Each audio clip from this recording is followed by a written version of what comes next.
Martial दी ईरानी सदर मसूद पज़ेशकियान ते मोहसिन रज़ाई नाल मुलाकात। ईरानी स्पीकर बाकिर कालिबाफ वज़ीर ख़ारजा अब्बास अराग़ची ते सिकंदर मोमिनी नाल भी मिले।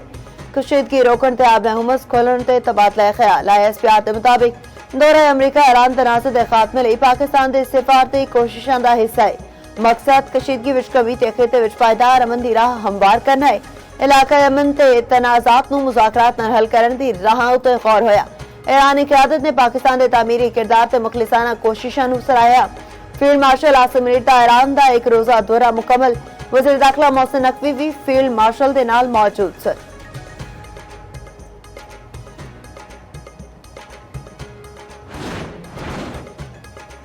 अमरीका ने ईरान के खिलाफ इक्तिसादी जंग छेड़ दी। अमरीकी वज़ीर खजाना स्कॉट बेसेंट दा ईरान उत्ते नवीं पाबंदियां दा ऐलान। ईरान नूं तरसीलात ज़रती को जुदाइयां लई दिते गए लाइसेंस मनसूख। अमरीकी वज़ीर खजाना ने न्यूज़ कॉन्फ्रेंस करते हुए आख्या ईरान उत्ते तारीख की सख्त तरीन पाबंदियां होणगियां। ईरान दे कोल दो रस्ते ने, इक्तिसादी तनहाई का सामना करे या फिर आलमी मैशियत विच जम होण दा इंतखाब करे। स्कॉट बेसेंट ने दावा किया ईरानी निज़ाम खुद ही घुटने टेक देवेगा। जिहड़ा ईरान नूं सहारा देवेगा ओनू भी नताइज का सामना करना पवेगा।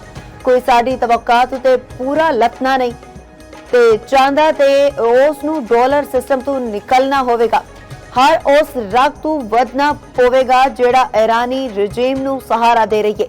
अमरीकी सदर डोनाल्ड ट्रंप ने आख्या ईरान मुकम्मल तौर पर तबाही वल वध रहा है। अमरीकी पाबंदियां के बाद खलीजी खिते विच कशीदगी मजीद वधन का खदशा। ईरान ने अपने हुमस तो लंघन वाले 45 ऑयल टैंकर्स नूं ब्लैक लिस्ट कर दिता। ईरानी हुकाम के मुताबिक कवायद और जवाबित के खिलाफ वर्जी करने वाले जहाज़ों के खिलाफ कार्रवाई की जाएगी। ईरान की सुप्रीम नेशनल सिक्योरिटी के सेक्रेटरी मोहसिन रज़ाई ने आख्या है कि ईरान के खिलाफ इक्तिसादी जंग जारी रही तो अपने हुमस तो तेल का एक कतरा नहीं लंघन देवांगे। ईरानी नायब वज़ीर ख़ारजा काज़िम गरीबाबादी का अमरीकी वज़ीर खजाना नूं जवाब आख्या आखिर फतह है क्या अमरीका की नाकामी का एतराफ़। ईरानी वजीर मईशत सैयद अली मखनी ज़ादा बोले अमरीकी पाबंदियां का मुकाबला करने लई तैयार हाँ। पाबंदियां साडी मालियाती शरियाना नहीं वड़ सकदियां। ईरानी पासदारान इनकलाब के दरमियान ब्रिगेडियर जनरल हुसैन मुहिबी ने आख्या अमरीका के मुआशी हमले की गल फौजी नाकामी का बिलवास्ता एतराफ है। ईरान नूं अपनी मैशत के हवाले नाल कोई तशवीश नहीं। ईरान ते ओमान के दरमियान गलबात अज होवेगी। तर्जमान ईरानी वजारत खारजा इसमाइल बकाई का कहना है आपने हुमस से बहरी गुजरगाहां उत्ते तबादला ख्याल होवेगा। तेल बरामद दे अमरीकी दावे नफसियाती जंगे अमरीकी तैयारां दी रिफ्यूलिंग उत्ते बल्गारिया नूं वार्निंग।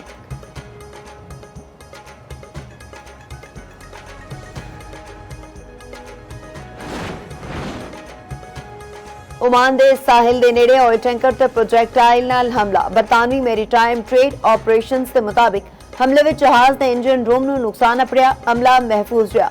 फौरी किसी माहौलियाती नुकसान या तेल के रसाव की इतला नहीं मिली। दूजे पासे यमनी हौसियां दा बुहीरा अहमर विच सऊदी शिपिंग कंपनी के बहरी जहाज उत्ते हमला। कंपनी ने तस्दीक कर दी। हमले विच जहाज के अमले के तमाम अरकान महफूज रहे। हमले की नईयत मुमकिन नुकसान की मजीद तफसीलात सामने नहीं आया। हूसिया ने दावा किया सऊदी ऑयल टैंकर कोयम दे नेड़े बैलिस्टिक मिसाइल नाल निशाना बनाया। हमले के बाद टैंकर विच अग लग गई। पीटीआई के अस्पताल मुंतकिल न करने ते तौहीन अदालत की दरख्वास्त समात लई मुकर्रर न हो सकी। चेयरमैन पीटीआई बैरिस्टर गौहर दी रजिस्ट्रार सुप्रीम कोर्ट नाल मुलाकात। तौहीन अदालत की दरख्वास्त समात लई मुकर्रर करने की इस्तदा। मीडिया नाल गलबात विच चेयरमैन पीटीआई बैरिस्टर गौहर ने आख्या सुप्रीम कोर्ट के हुक्म की वाज़ेह खिलाफ वर्जी की गई। चीफ जस्टिस नाल मुलाकात की कोशिश की लेकिन वह मसरूफ सन। मोहसिन नकवी नाल मुलाकात तो मुतलिक सवाल के जवाब विच आख्या मेरी गाहे बगाहे मुलाकातां होंदियां ने, तफसील नहीं दस सकता।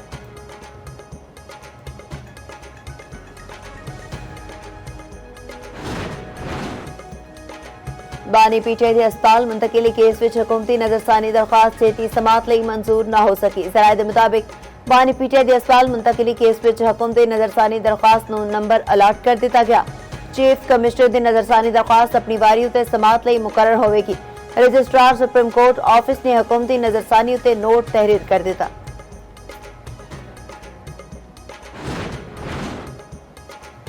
बानी पीटीआई ते निजी अस्पताल तो इलाज के अहकामात के बाद दीगर कैदियों का भी अदालत नाल रुजू। अडियाला जेल के 3 कैदियों ने इस्लामाबाद हाईकोर्ट में दरख्वास्त दायर कर दी थी। वकील ने अदालत नूं दस्सिया दरखास्त गुजार हीमोफीलिया दा शिकार है। इलाज पाकिस्तान में सिर्फ शिफा अस्पताल विच ही मुमकिन है। अदालत ने तीनों केसेस में जेल हुकाम तो जवाब तलब कर लिया।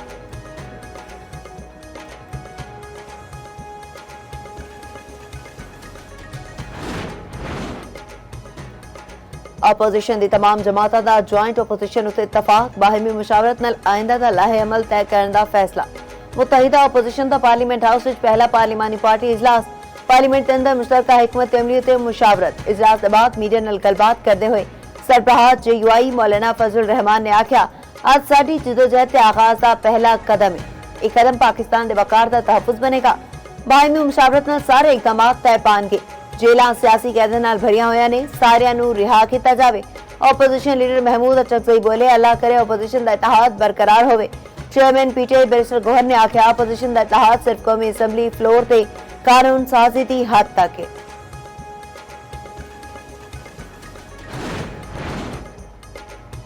हरिपुर विच 5 वरियां दी बच्ची अगवा ते ज्यादती ते बाद बेदर्दी नाल कत्ल। 15 दिहाड़े पहले लापता आयत नूर की लाश खूह तो मिल गई। वालदैन ने बच्ची की लाश की शिनाख्त कर दी। गिरफ्तार 3 मुलजिमान का बच्ची नाल ज्यादती का एतराफ। DPO हरिपुर का कहना है कि इस दे 2 मुलजिम जेल ते 1 पुलिस कस्टडी विच है। मुलजिम दी बच्ची नूं ले जान दी फुटेज भी सामने आ गई।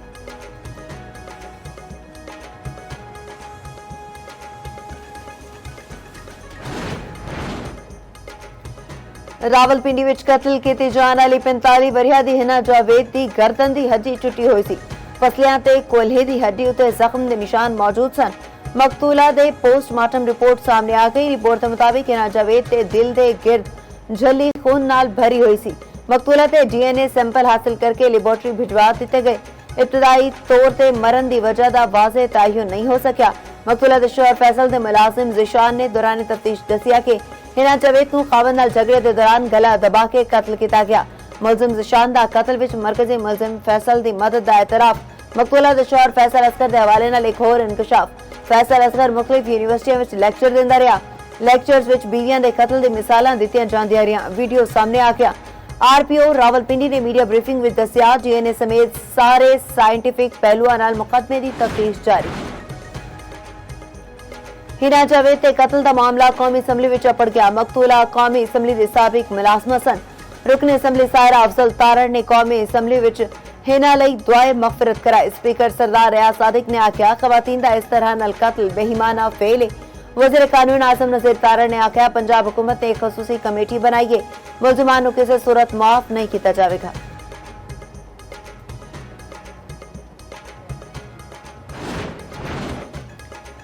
पाकिस्तान के खुद मुख्तार क्रेडिट रेटिंग विच होर बेहतरी। मोडीज ने पाकिस्तान की रेटिंग CAA1 तो वधा के B3 कर दी। पाकिस्तान की रेटिंग का आउटलुक मुस्तहकम बरकरार रखा गया। मोडीज का पाकिस्तान की बेहतर होंदी मुआशी ते मालियाती पोजीशन का भी एतराफ।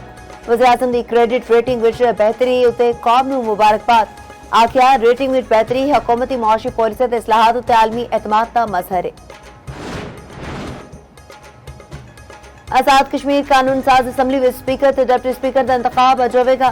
कागजात नामजदगी आज सवेरे 10 बजे वसूल किए जाएंगे। फहरिस्त 12 बजे लगेगी। स्पीकर ਲਈ पोलिंग अज दोपहर 2 बजे ते डिप्टी स्पीकर ਲਈ 3 बजे होगी। नून लीग ते निशस्तां दी तादाद 31 ते पीपल पार्टी की 14 होगी।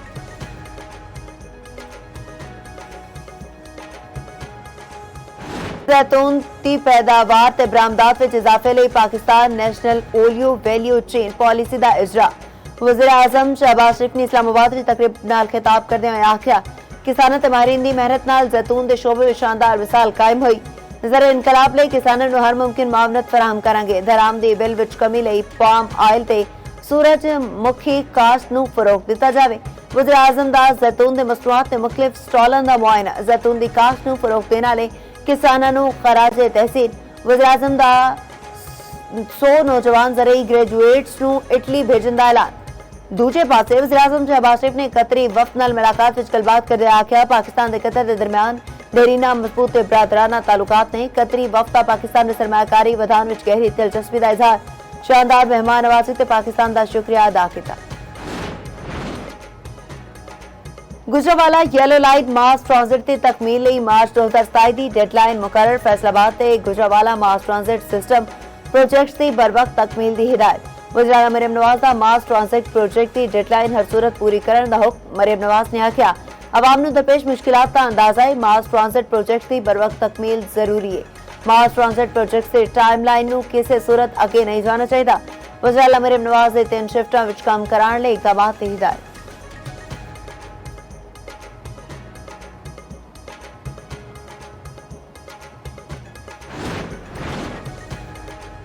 पेट्रोल ते डीजल होर महंगा डीजल ₹2.40 पेट्रोल 39 पैसे लीटर महंगा पेट्रोल की नवी कीमत ₹341.98 लीटर हो गई डीजल की नवी कीमत ₹370.69 लीटर मुकर्रर नवी कीमतों का इतलाक आज लिए होगा नोटिफिकेशन जारी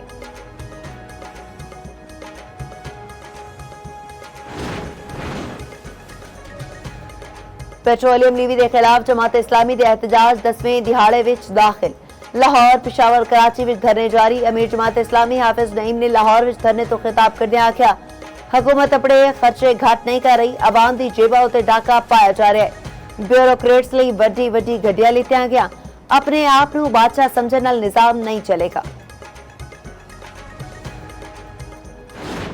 मिलादुन नबी सल्लल्लाहु अलैहि वसल्लम विच एक दिहाड़ा रह गया सड़कां ते अमारतां ते चरागां शहर जगमगा उठे नगर नगर दरूदो सलाम दियां सदावां गलियां ते बाजार बरकी कुमकुमा नाल रोशन आशिकाने रसूल सल्लल्लाहु अलैहि वसल्लम दा जशो खरोश अरूज ते मस्जिदां ते घरां विच खसूसी महफिल दा इनेकाद